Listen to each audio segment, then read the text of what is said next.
Sobat Digital, di daerahmu sudah ada sinyal TV digital belum? Ini cara mengetahui jangkauan siaran TV digital di daerah kamu.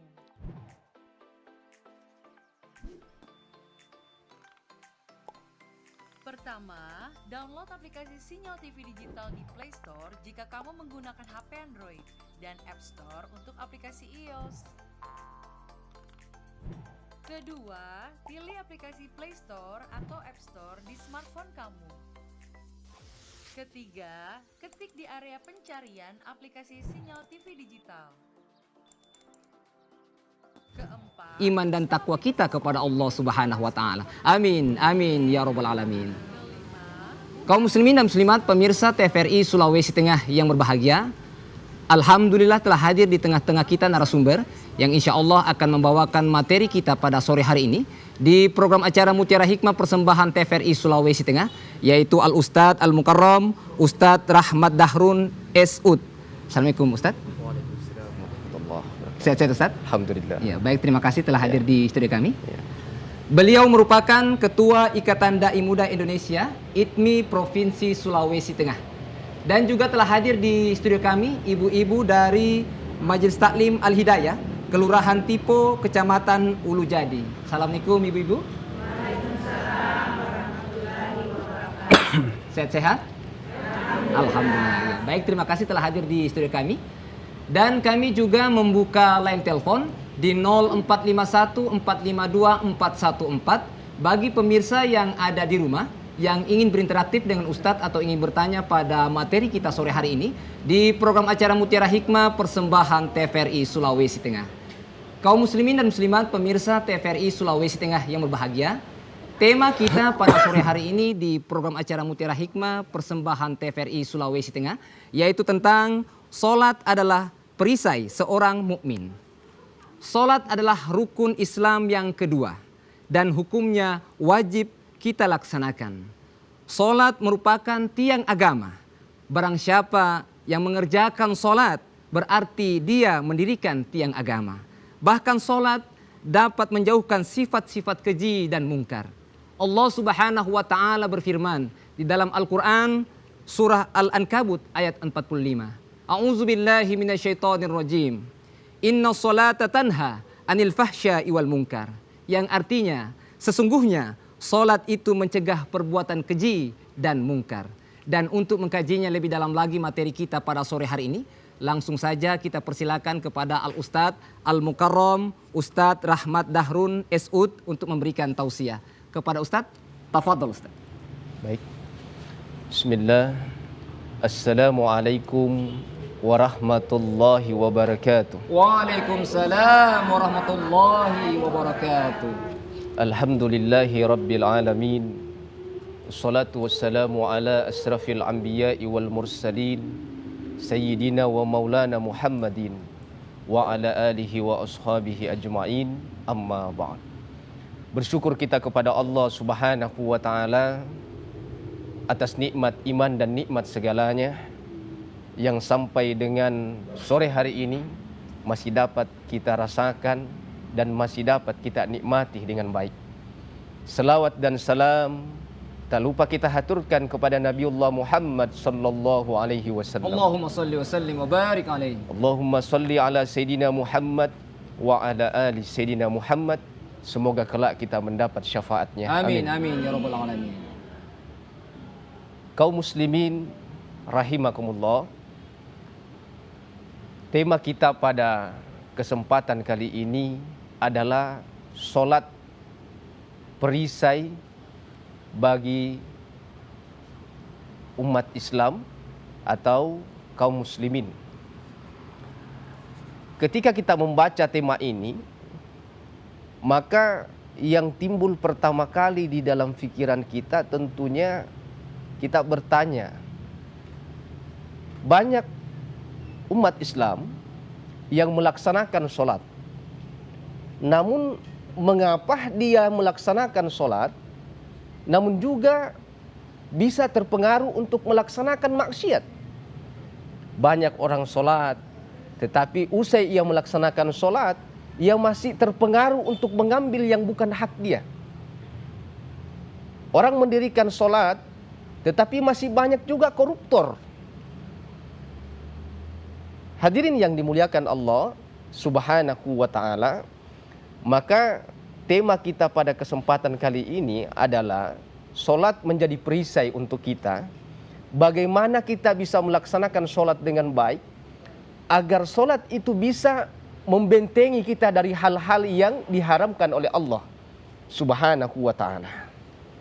Hadirin rahimakumullah, kalau kita melihat arti daripada solat, solat ini dalam ilmu fikih kita ketahui bahwa solat secara bahasa adalah doa. Secara istilah diartikan sebagai amalan yang dilakukan atau diawali dengan takbiratul ihram dan diakhiri dengan salam. Hadirin yang dirahmati Allah Subhanahu wa ta'ala, namun kalau kita ingin melihat jauh lebih dalam makna daripada solat itu sendiri, kalau kita ingin membuka kamus bahasa Arab, kita akan mendapatkan atau melihat dengan baik rendetan daripada akar dari kata solat ini. Ternyata solat seakar dengan kata silah, di mana kata sila ini bermakna ikatan yang kuat atau ikatan yang sangat erat. Kita sering mendengarkan silaturahim, atau bahkan kita sering melaksanakan silaturahim antara si A berkunjung dengan si B, atau pertemuan kita pada sore hari ini. Masya Allah. Ini salah satu untuk menjalin silaturahmi di antara kita. Pertemuan kita di sore hari ini dipandang di dalam agama Islam berkualitas, bukan hanya pada saat kita bertatapan, bukan hanya pada saat kita berjumpa langsung. Sebab ketika kita bertemu langsung, berjumpa langsung, bertatapan muka, maka pasti kita saling memuji, kita pasti saling membanggakan antara satu dengan yang lain.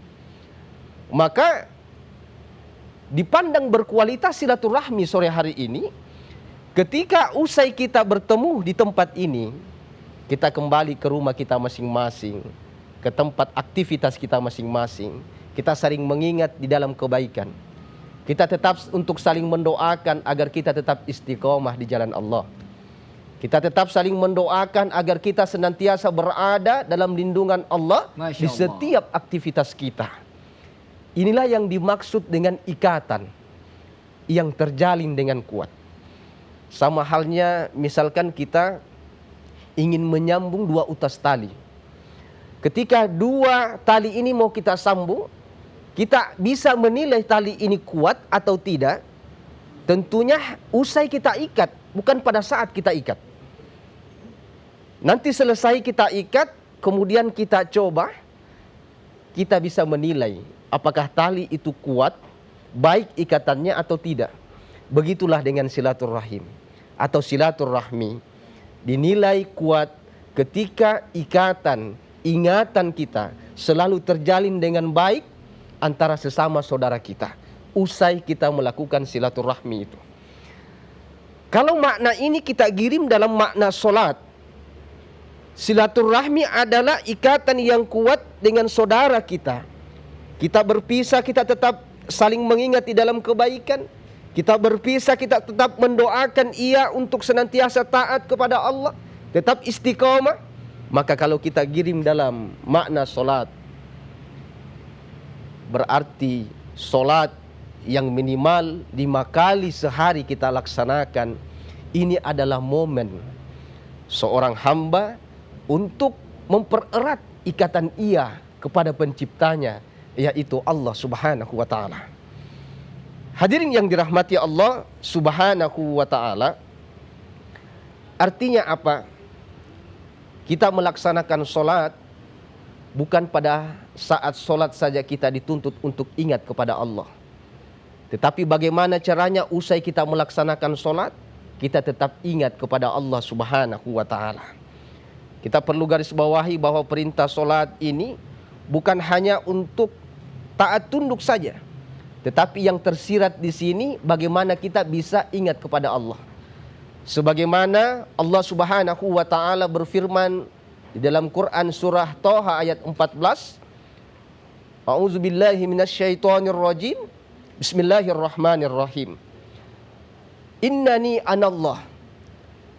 Allah katakan, sungguh saya ini adalah Allah. La ilaha illa ana. Tidak ada Tuhan yang berhak disembah melainkan saya, kata Allah Subhanahu wa ta'ala. Fa'budni, maka sembahlah saya, kata Allah Subhanahu wa ta'ala. Masya Allah. Bagaimana cara kita menyembah Allah Subhanahu wa ta'ala? Maka jawabannya, kata Allah, aqimis salata li zikrih. Dirikanlah solat untuk mengingatku. Yang pertama, Allah memerintahkan kita untuk mendirikan solat. Bagaimana cara kita mendirikan solat? Rasulullah Shallallahu Alaihi Wasallam katakan, Allahumma salli wa sallim wa barik. Sallu kama ra'aitumuni usalli. Solatlah kalian sebagaimana kalian melihatku solat. Maka kita harus belajar dengan guru. Kita harus buka kitab-kitab hadis. Bagaimana cara solat Rasulullah. Dengan memulai takbiratul ihram. Bahkan sebelum solat saja, Rasulullah mengajarkan bagaimana persiapan kita untuk melaksanakan solat itu. Dengan menggunakan pakaian yang suci. Memilih tempat yang baik. Kemudian bagaimana pakaian kita, pakaian yang terbaik untuk kita pakai untuk menghadap kepada Allah Subhanahu wa ta'ala, agar tercipta ikatan kita dengan baik kepada Allah Subhanahu wa ta'ala.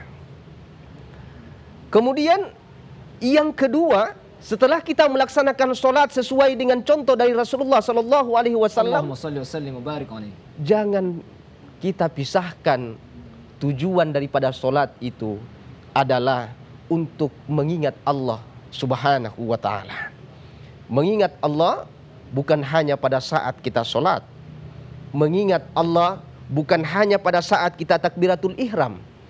Mengingat Allah Subhanahu wa ta'ala bukan hanya pada saat kita berdoa dalam solat itu.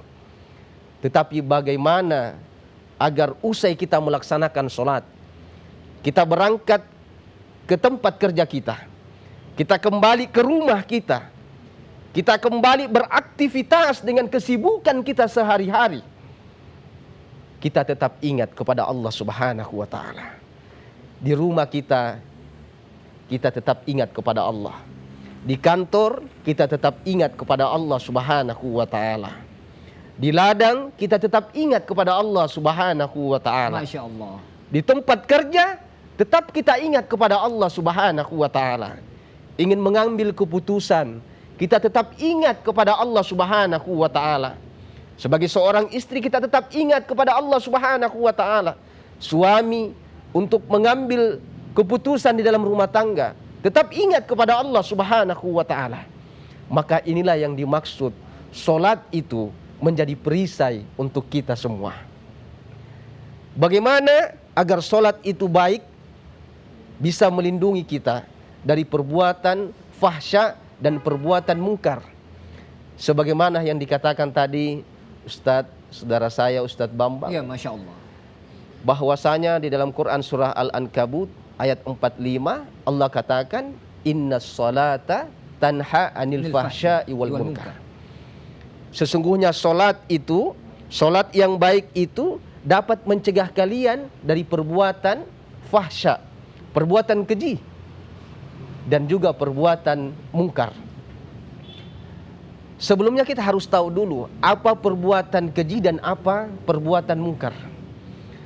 Perbuatan keji adalah segala perbuatan buruk yang bisa menimbulkan syahwat. Membiarkan misalkan istri kita keluar dari rumah tanpa menutup aurat, itu fahsya. Melihat aurat wanita yang bukan muhrim kita, itu fahsya. Menonton film yang tidak senonoh, itu fahsya. Nauzubillah min zalik. Gosip juga termasuk fahsya yang bisa menimbulkan syahwat. Kemudian apa itu perbuatan mungkar? Perbuatan mungkar adalah perbuatan yang dilakukan oleh manusia, yang mana tertolak oleh hatinya. Mengambil milik orang lain yang bukan haknya, itu perbuatan mungkar. Korupsi misalkan, itu perbuatan mungkar. Semua perbuatan yang mana menurut akal manusia ketika diambil itu baik, bisa menambah hartanya, bisa menambah miliknya, tetapi tertolak oleh hatinya, hatinya mengatakan bahwa itu bukan haknya, itu bukan miliknya, itu berarti kita melakukan perbuatan mungkar. Maka solat yang baik bisa dinilai sejauh mana solat itu yang kita lakukan sehari-hari ini bisa membentengi kita dari perbuatan-perbuatan fahsya dan perbuatan mungkar. Bagaimana orang yang melaksanakan maksiat tetapi dia juga solat? Orang melaksanakan solat tetapi dia juga kadang mencuri. Dia melaksanakan solat tetapi kadang dia kasar. Ada perbuatan zolim juga, Ustaz, Ada ya? perbuatan yang zolim. Masya Allah. Jadi perintah ia laksanakan, tetapi juga larangan ia langgar. Maka jawabannya adalah sebab ikatan ia kepada Allah Subhanahu wa ta'ala belum terjalin dengan baik. Ketika di dalam solat ini terjalin dengan baik ikatan kepada Allah Subhanahu wa ta'ala, terjalin dengan erat kepada Allah Subhanahu wa ta'ala, maka itu yang dikatakan ikatan yang baik akan membentengi ia dari perbuatan-perbuatan buruk. Ketika ia mengambil keputusan di mana keputusan ini merugikan orang lain, maka dia senantiasa ingat Allah, maka dia tidak jadi mengambil keputusan itu. Ketika ia melakukan dosa, ingin melakukan dosa, dia ingat kepada Allah, maka ia terbentengi, dia takut kepada Allah Subhanahu wa ta'ala. Ketika ingin mengambil hak orang lain, dia ingat kepada Allah. Karena dimanapun dalam keadaan apapun, dia senantiasa ingat kepada Allah Subhanahu wa ta'ala, maka dia senantiasa terjaga dari perbuatan-perbuatan buruk. Inilah yang dapat saya sampaikan pada kesempatan kali ini. Maka insya Allah sebentar kita akan lanjutkan dengan sharing-sharing Masya Allah. masalah solat. Insya Allah pertemuan kita berkah. Terima Amin, ya kasih. Rabbal Alamin. Wallahul muwafiq ila aqwamit thariq. Wassalamualaikum warahmatullahi wabarakatuh. Waalaikumsalam warahmatullahi wabarakatuh. Baik, terima kasih Ustadz atas penjelasannya. Baik kaum muslimin dan muslimat pemirsa TVRI Sulawesi Tengah yang berbahagia, tentunya Ustadz sudah menyampaikan bahwa solat secara bahasa adalah doa dan solat secara istilah adalah amalan yang dilakukan diawali takbiratul ihram dan diakhiri salam. Dan juga Ustadz menyampaikan bahwa solat juga bermakna ikatan yang sangat kuat. Baik, perbincangan kita cukup menarik dengan Ustadz, tetapi kita ikuti jeda berikut ini. Tetaplah di TVRI Sulawesi Tengah. TVRI, media pemersatu bangsa.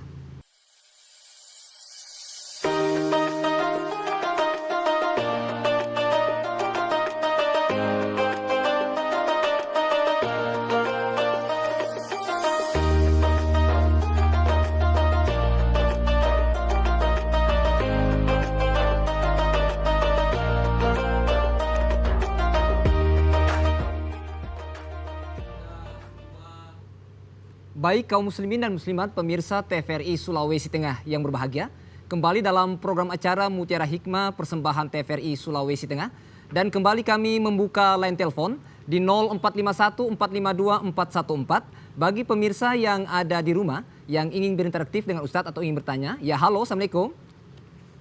Ya halo, assalamualaikum. Ya halo, assalamualaikum.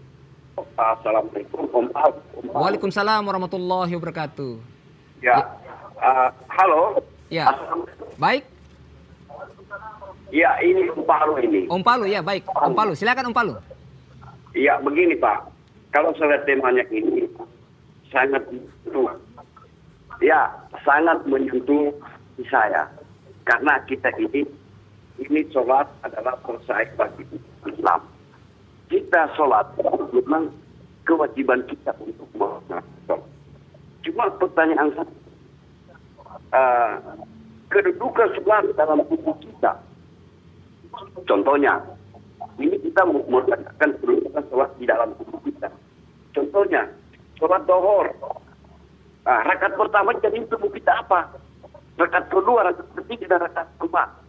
Begitupun sholat asar. Karena sholat ini yang sebenarnya ada di tubuh kita sholat. Di tubuh kita. Rugi orang itu kalau tidak melaksanakan sholat. Nah kemudian sholat maghrib. Jadi ini tubuh kita apa? Rakaat pertama, rakaat begitupun sebaliknya bisa dengan subuh kita.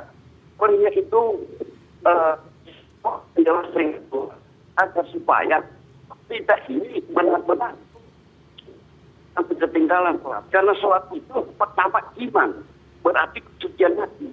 Yang kedua adalah kekuatan nurani. Sebab kalau orang yang sudah melaksanakan sholat, yakin saja hatinya sudah bersih. Jadi itu pertanyaan saya utama. Jadi pertama saya sampaikan kepada majelis taklim, golongan tipe ini saya kira mereka saya lihat manis-manis semua. Masya Allah. Baik, terima kasih Om Palu. Ya, Masya Allah. Golongan tipe. Aduh, saya lihat cantik manis semua. Saya lihat ada Ibu Nuri. Saya lihat semua itu ada Ibu Ros, guru SMP 8, SMP, SMA 8 itu. Mereka senang betul sebenarnya harus mereka. Seakan-akan saya di surga melihat mereka. Jadi barangkali pertanyaan saya Pak Ustaz, melihat ini masyarakat seorang majelis taklim kelurahan Timur sangat manis semua, tidak cantik. Masya Allah. Cantik pasti akan pudar. Terima kasih Pak Ustaz, Ustaz Bambang. Baik, terima kasih. Sahabat kadikku ini. Baik, Ustaz terima Bambang. kasih. Assalamualaikum warahmatullahi wabarakatuh. Waalaikumsalam warahmatullahi wabarakatuh. Baik, terima kasih sahabat saya Om Palu ini di Ulu Jadi ini luar biasa ya. Di belakang Om Palu kembali kami membuka line telepon di 0451 452 414 bagi pemirsa yang ada di rumah yang ingin berinteraktif dengan Ustadz atau ingin bertanya pada materi kita sore hari ini di program acara Mutiara Hikmah persembahan TVRI Sulawesi Tengah. Terima kasih Om Palu, sahabat saya di Ulu Jadi. Baik, saya persilakan kepada ibu-ibu dari Majelis Taklim Al-Hidayah, Kelurahan Tipo, Kecamatan Ulu Jadi untuk bertanya. Silakan, tafadhol. Silakan Bu, berdiri. Assalamualaikum warahmatullahi wabarakatuh. Waalaikumsalam warahmatullahi wabarakatuh. Nama saya Ibu Norma dari Majelis Taklim Al-Hidayah Tipo, Kelurahan Tipo, Kecamatan Ulu Jadi. Saya mau bertanya Pak Ustadz, kapan waktu salat fajar subuh? Demikian, terima kasih Pak Ustadz. Assalamualaikum warahmatullahi wabarakatuh. Waalaikumsalam warahmatullahi wabarakatuh. Baik, terima kasih Ibu Norma. Satu lagi ya. Dari Majelis Taklim Al-Hidayah, Kelurahan Tipo, Kecamatan Ulu Jadi ya. Silakan Bunda. Sebutkan nama Bunda. Bismillahirrahmanirrahim. Assalamualaikum warahmatullahi wabarakatuh. Waalaikumsalam warahmatullahi wabarakatuh. Perkenalkan, nama saya Yuliani dari Majelis Taklim Al-Hidayah Kelurahan Tipo, Kecamatan Ulu Jadi. Mau bertanya Pak Ustadz, apa yang dimaksud khusus dalam Islam? Demikian pertanyaan saya. Assalamualaikum warahmatullahi wabarakatuh. Waalaikumsalam warahmatullahi wabarakatuh. Baik, terima kasih Ibu Yuliani. Baik Ustadz, kita jawab dulu ya pertanyaan saya. Pertanyaan dari sahabat saya ya. Om Palu di Ulu Jadi ini tentang sholat. Tentunya adalah kewajiban atau kedudukan sholat ini dalam tubuh kita. Ada sholat zuhur, asar, maghrib, isya, subuh. Seperti apa Ustadz kedudukan sholat seperti itu Ustadz? Tafadhol Ustadz. Ya, atau makna-maknanya Ustadz. Tafadhol. Jadi untuk menjawab pertanyaan dari Om Palu ya. Om Di Palu, Ulu Jadi ya. ini sahabat saya ini Om Palu ini. Om Palu di Ulu Jadi. Jadi sholat zuhur, sholat asar, dan sholat maghrib ini memiliki makna khusus bagi beliau. Jadi kalau untuk mengkaji ini sepertinya butuh waktu khusus. Masya Allah. Ya. Dan orang-orang yang betul-betul mendalami tentang kajian-kajian, mungkin bisa larinya ke tasawuf. Tasawuf Ustadz ya. Masya Allah. Jadi untuk mengkaji lebih dalam masalah sholat zuhur maknanya apa, asar maknanya apa, kemudian maghrib, isya dan subuh. Saya pikir karena waktu kita terbatas pada kesempatan kali ini, nanti kita akan bicarakan di lain waktu masalah makna-makna sholat subuh, zuhur, asar dan maghrib. Jadi untuk sahabat Om Palu ini, di Lujadi ini. Lujadi, insya Allah kita akan berdiskusi. Masya Allah. Masalah sholat, makna-makna di waktu-waktu sholat ini. Ini mungkin Ustadz lebih ke tasawuf, Ustadz, ya. Lebih ke tasawuf. Ya.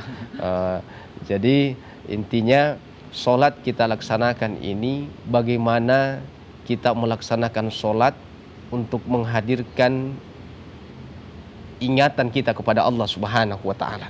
Itu intinya, menghadirkan ingatan kita kepada Allah Subhanahu wa Ta'ala. Aqimis sholata li zikri. Tetapi jangan sampai juga banyak orang yang berpendapat, ini juga kajian-kajian tasawuf, bahwa dengan mengingat Allah saya sudah sholat. Ya. Banyak juga menggelintirkan ke situ.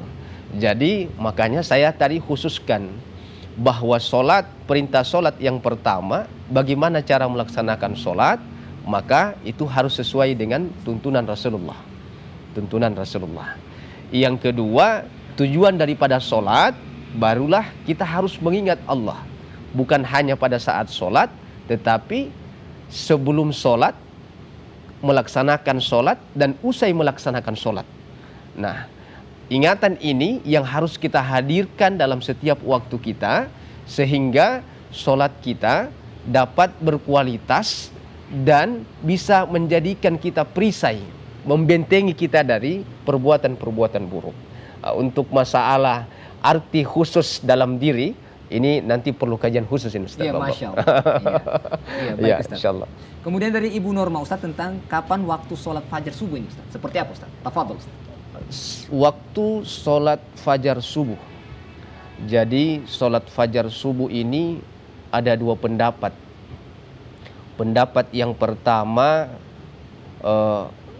yang mayoritas ulama sepakati, terutama dalam mazhab Syafi'i, bahwasanya sholat fajar ini adalah 2 rakaat sebelum subuh atau qabliyah subuh.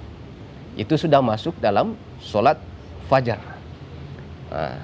Jadi kita datang, kemudian sudah tahiyatul masjid atau sudah azan orang, kita datang, masuk, kita melaksanakan sholat qabliyah subuh, itu sudah masuk kategori sholat fajar subuh. Nah, pendapat yang kedua mengatakan bahwa sholat fajar subuh ini adalah sholat ketika usai dilaksanakannya azan, dikumandangkan azan, usai dikumandangkan azan, kita melaksanakan sholat fajar subuh khusus 2 rakaat. Melaksanakan sholat fajar subuh. Usai itu baru kita juga melaksanakan sholat qabliyah, dipisahkan dia. Jadi tergantung kita untuk memilihnya. Kalau kita mau memperbanyak amal, silahkan, tidak ada masalah kita memilih antara 2 pendapat ini. Kita mau melaksanakan hanya sholat qabliyah saja, masuk juga di situ kategori sholat fajar, atau kita melaksanakan dua-duanya.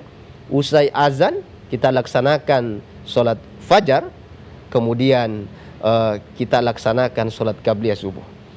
Wallahu a'lam bishawab. Iya, baik, terima kasih, Ustadz. Kemudian dari Ibu Yuliani tentang apa yang dimaksud dengan khusyuk dalam sholat ini, Ustadz. Seperti apa, Ustadz? Masalah khusyuk di dalam sholat, khusyuk ini bisa diartikan al-hudu wa tawadu. Jadi al-hudu ini artinya kepasrahan diri. Kepasrahan diri. Memasrahkan pada saat itu semata-mata semuanya untuk Allah. Kita pasrah kepada Allah Subhanahu wa Ta'ala. Artinya sholat ini bukan konsentrasi. Sholat khusyuk bukan konsentrasi atau hilang ingatan, bukan. Banyak orang mengartikan bahwa sholat ini menghilangkan semua ingatan, khusyuk hanya pikiran, hanya fokus kepada Allah. Padahal Pernah suatu ketika Rasulullah Shallallahu Alaihi Wasallam Allahumma shalli wa sallim wa barik alaihi. melaksanakan sholat, Sayyidina Hasan dengan Sayyidina Husain itu naik ke pundak Rasulullah Shallallahu Alaihi Wasallam. Dengan keadaan ini Rasulullah memperlambat untuk bangun daripada sujudnya. Ini membuktikan bahwa Rasulullah tidak hilang ingatannya, tidak sadar, tidak menghilangkan kesadarannya. Dia tetap bisa berpikir tentang dunia karena dia sadar bahwa ada cucunya yang naik ke atas pundaknya. Nah, hadirin yang dirahmati Allah Subhanahu wa taala, maka yang dimaksud daripada kita khusyuk dalam sholat kita bukan hilang ingatan, tetapi atau hilang kesadaran, tidak. Tetapi khusyuk ini adalah al-hudu, kepasrahan kita totalitas kepada Allah Subhanahu wa taala. Pada saat itu kita pasrahkan kepada Allah Subhanahu wa taala. Kita taat, tunduk, sujud, ruku kepada Allah, kita pasrah. Kemudian wattawadu, kita rendah hati. Kita sujud kepada Allah menghilangkan sifat sombong dalam diri kita. Bahwa kita ini adalah hamba. Kita ini adalah hamba. Masya Allah. Kita rendah di sisi Allah. Kita tidak ada apa-apanya di hadapan Allah Subhanahu wa taala. Yang membedakan kita dengan yang lainnya hanyalah ketakwaan kepada Allah Subhanahu wa taala. Maka yang dimaksud khusyuk di sini bagaimana kita bisa melaksanakan sholat dengan pasrah secara totalitas, kemudian kita merendahkan diri serendah-rendahnya di hadapan Allah Subhanahu wa taala. Allahu a'lam bishawab. Baik, terima kasih Ustadz atas penjelasannya. Baik kaum muslimin dan muslimat pemirsa TVRI Sulawesi Tengah yang berbahagia, kembali kami membuka line telepon di 0451 452 414 bagi pemirsa yang ada di rumah yang ingin berinteraktif dengan Ustadz atau ingin bertanya pada materi kita sore hari ini di program acara Mutiara Hikmah persembahan TVRI Sulawesi Tengah. Baik, perbincangan kita cukup menarik pada sore hari ini, tetapi kita ikuti jedah berikut ini. Tetaplah di TVRI Sulawesi Tengah. TVRI, media pemersatu bangsa.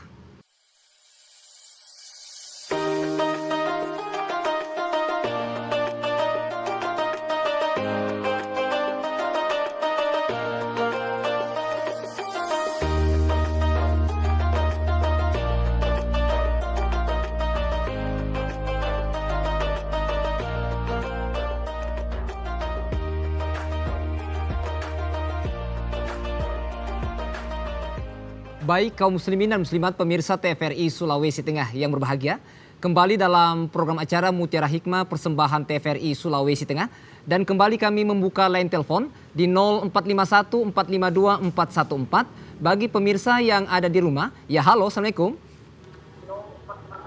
Ya, halo, assalamualaikum.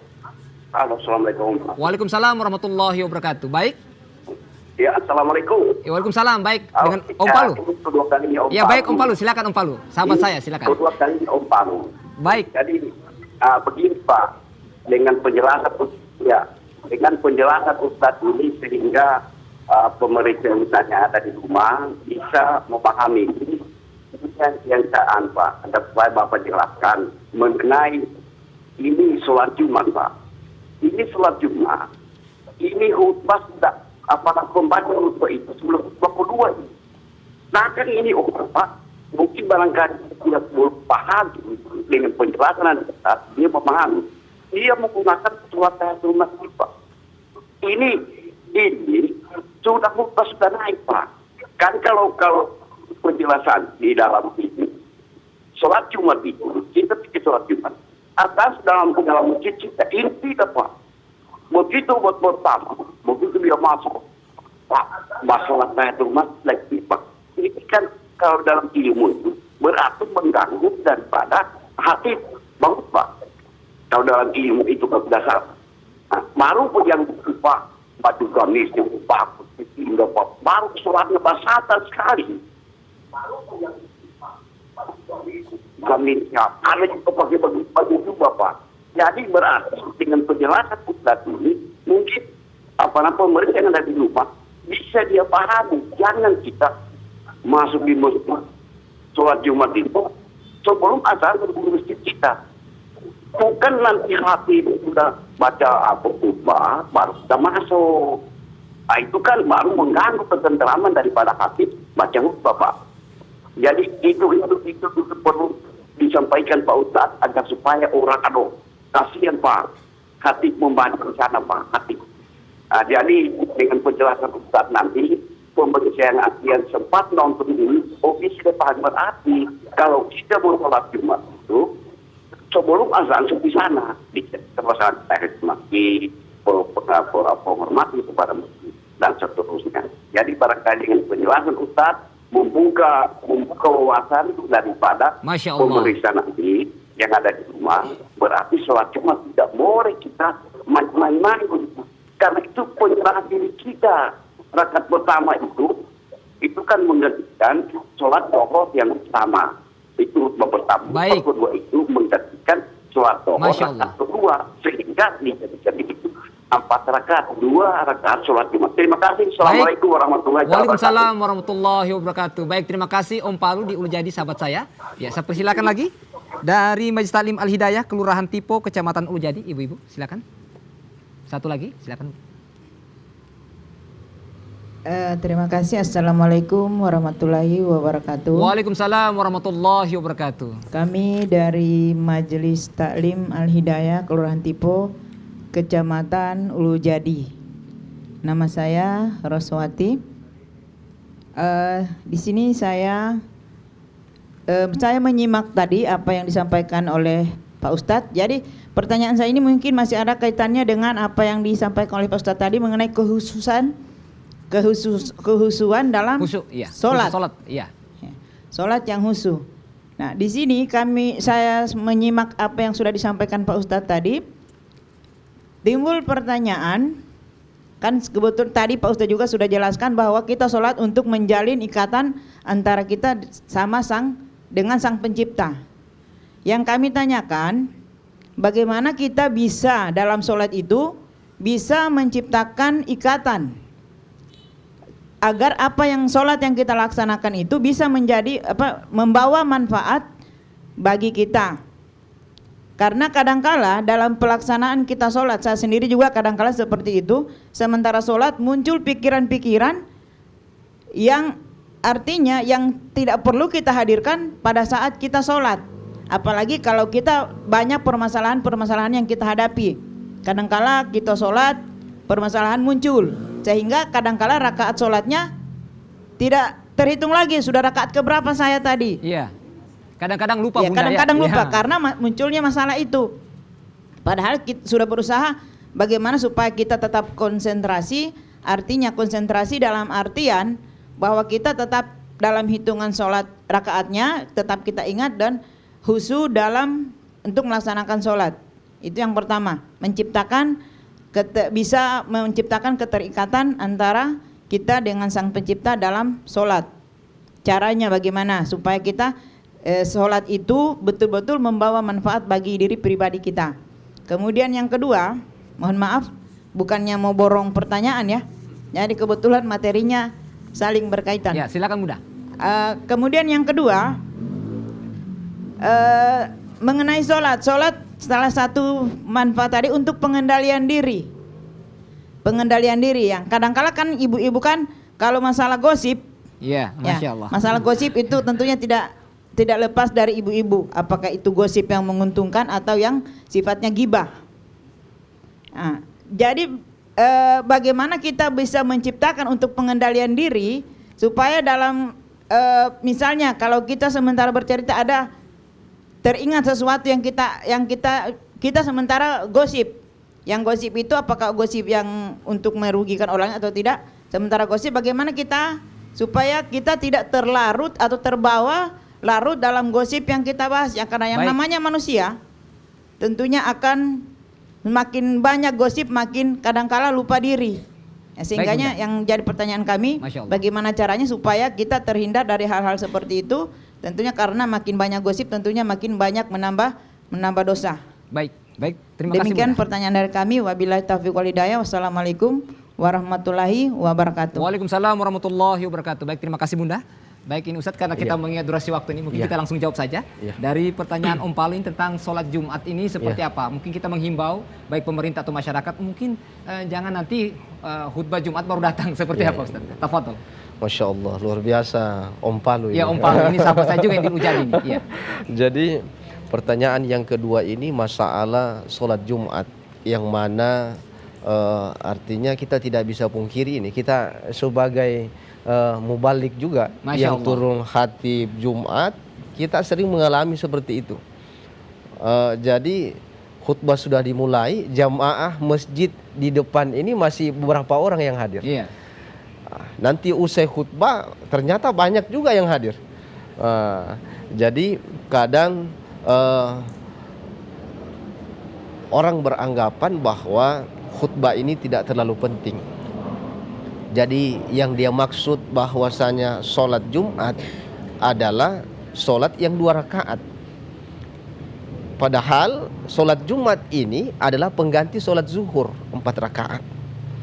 Jadi khutbah itu masuk kategori 2 rakaat, kemudian ditambahkan dengan sholat Jumat 2 rakaat, kemudian itulah yang bisa menggantikan sholat zuhur. Kalau kita kemudian ada unsur kesengajaan untuk meninggalkan khutbah Jumat, itu berarti sholat kita tidak lengkap dalam sholat Jumat itu. Ya, Allahu a'lam bishawab. Baik Ustadz, kemudian dari Ibu Rosmiati ya, ini tentang sholat khusyuk seperti apa itu Ustadz? Apa kita melihat ada ikatan-ikatan yang Ustadz sampaikan, kemudian pertanyaan kedua juga, seperti apa sholat yang bisa memberikan pengendalian diri sehingga tidak ada nilai-nilai atau ada gosip-gosip ini. Mungkin bisa dijawab singkat Ustadz. Tafadhol Ustadz. Jadi pertama, bagaimana cara kita khusyuk untuk menghadap kepada Allah Subhanahu wa taala? Langkah pertama, ini jadi khusyuk ini ada 3. Khusyuk ini sebelum sholat dalam Islam itu sudah diajarkan kita untuk khusyuk, yaitu persiapan untuk menghadap kepada Allah. Kemudian ada khusyuk juga pada saat kita melaksanakan sholat. Dan ada khusyuk yang dimaksud usai kita melaksanakan sholat. Bukan hanya di dalam melaksanakan sholat itu yang dimaksud tadi. Makanya saya bilang ketika ikatan baik, ikatan kuat terjalin baik dengan Allah, maka senantiasa nama Allah itu ikut dalam diri kita dalam setiap aktivitas. Bagaimana cara kita agar meresapi, dapat merasakan kehusuan menghadap kepada Allah? Salah satunya adalah memahami arti daripada doa yang kita baca di dalam sholat. Suratul Fatihah, jangan sampai dengan saat ini kalimat takbir saja kita tidak paham apa maknanya. Iya, Masya Allah. Jadi bagaimana cara kita agar bisa meresapi, agar kita bisa merasakan khusyuk dalam sholat itu? Salah satu cara adalah harus kita paham apa arti daripada niat, kemudian doa iftitah, kemudian suratul Fatihah, dan semua bacaan-bacaan doa dalam sholat itu kita harus pahami dengan baik. Tuh. Kemudian bagaimana agar kita ini bisa terhindar dari gosip-gosip? Di sini tidak ada mungkin tukang gosip. Iya, karena semua ibu-ibu majelis taklim. Masya Allah, semua ibu-ibu majelis taklim. Mudah-mudahan bukan cuma tidak ada yang mengaku, tapi betul-betul tidak ada. Jadi agar kita ini terhindar daripada pembicaraan-pembicaraan yang tidak baik. Jadi man kana yu'minu billahi falyakul khairan aw liyasmut. Siapa yang percaya kepada Allah dan hari akhirat, hendaklah dia berkata baik, atau kalau tidak bisa diam saja dia. Diam. Kemudian maka bagaimana caranya kita ini sering tergelincir dalam gosip? Itu berarti kita harus cek. Berarti kita tidak mengingat Allah pada saat itu. Karena yang dimaksud ikatan kita kepada Allah Subhanahu wa taala terjalin dengan baik, kita ketika mengingat Allah, yang terbetik dalam pikiran kita, apakah Allah suka dengan ini? Karena tujuan kita ini ada 2 di dunia ini. Fid dunya hasanah wa fil akhirati hasanah. Kalau kita menggunakan lisan kita berbicara tentang kebaikan, maka kita dapat kebahagiaan dunia. dan juga kebahagiaan atau kebaikan untuk akhirat. Tetapi kalau kita hanya bergosip, gosip ini ada dua yang muncul. Kalau benar yang kita bicarakan, maka itu masuk dalam ghibah. Tapi kalau salah, maka itu masuk kategori fitnah. Jadi ada tidak untungnya bergosip? Iya, baik. Tidak ada. Jadi maksudnya ketika kita melakukan segala sesuatu, kita pertimbangkan apakah ini mengantarkan kita untuk dapat merasakan fid dunya hasanah, juga bisa mendapatkan wa fil akhirati hasanah. Ya, terima baik kasih. Ustaz, perbincangan kita cukup menarik, tetapi karena mengingat durasi waktu, mungkin Ustaz bisa memberikan closing statement atau kesimpulan dari materi-materi yang sudah Ustaz sampaikan. Tafadhol Ustaz. Baik, sebagai kesimpulan pada pertemuan sore hari ini, jagalah sholat kita. Kemudian dirikan sholat kita, sempurnakan sholat kita. Saya berbicara bukan berarti saya yang lebih sempurna, tetapi sama-sama kita belajar untuk bagaimana hari esok ini lebih baik daripada hari kemarin. Kita sempurnakan dengan baik. Ketika sholat kita baik, ikatan kita kepada Allah baik, maka insya Allah sholat menjadi perisai dalam kehidupan kita. Terima kasih. Ini yang dapat saya sampaikan. Wassalamualaikum warahmatullahi wabarakatuh. Waalaikumsalam warahmatullahi wabarakatuh. Baik, terima kasih Ustadz atas penjelasannya. Kaum muslimin dan muslimat pemirsa TVRI Sulawesi Tengah yang berbahagia, tentunya Ustadz sudah menyampaikan bahwa dengan closing statement, jagalah sholat, kita insya Allah mendapatkan rahmat dari Allah Subhanahu wa Ta'ala, dan insya Allah dirikanlah karena ikhlas kepada Allah. Demikian Mutiara Hikmah pada sore hari ini.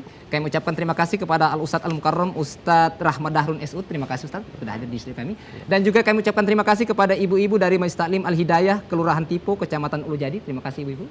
Akhirnya saya Bambang Ambu Julu dan seluruh kerabat kerja TVRI Sulawesi Tengah mengucapkan banyak terima kasih. Insya Allah kita akan berjumpa lagi pada program Mutiara Hikmah pekan depan. Subhanakallahumma wa bihamdika asyhadu an la ilaha illa anta astaghfiruka wa atubu ilaik. Allahumma ya Allah, Allahumma ya Allah. Wassalamualaikum warahmatullahi wabarakatuh. Syukran Ustaz.